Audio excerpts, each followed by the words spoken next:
In today's video, I'm going to teach you a guide how to remove Lovable Badge. If you've launched a site with Lovable and you're seeing a small Edit with Lovable badge on your live page, this walkthrough will show you exactly how to hide it cleanly and permanently without touching any code. Start by opening your published website in a browser. Scroll to the area where the badge usually appears, most commonly the bottom corner of a page or the site's footer. This quick check simply confirms the badge is visible now, so you can verify that it's gone at the end.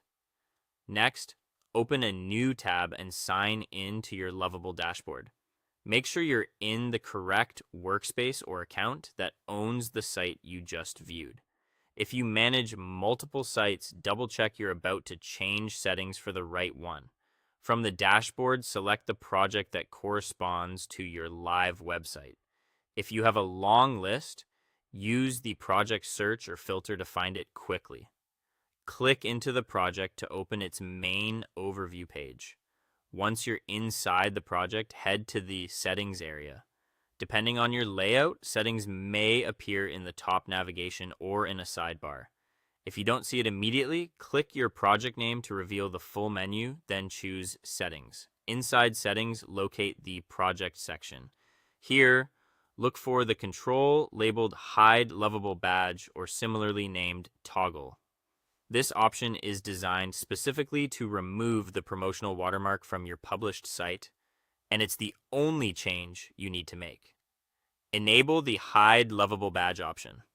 Some interfaces save automatically as soon as you toggle it on. Others may show a save or update button.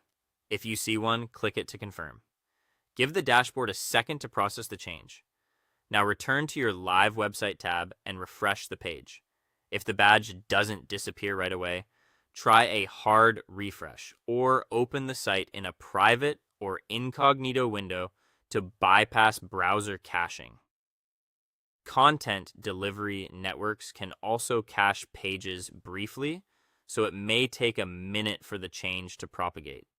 If you still don't see the toggle in settings, you may need the correct project permissions or plan level. Ask an owner or admin to adjust it for you. Interface labels occasionally change, so look for wording like watermark, branding, or badge within the project settings. And that's it. You verified the badge on your live site, turned on the Hide Lovable Badge setting in your project, and refreshed to confirm it's gone. That's all for today. Thank you for watching, and I'll see you guys in the next one.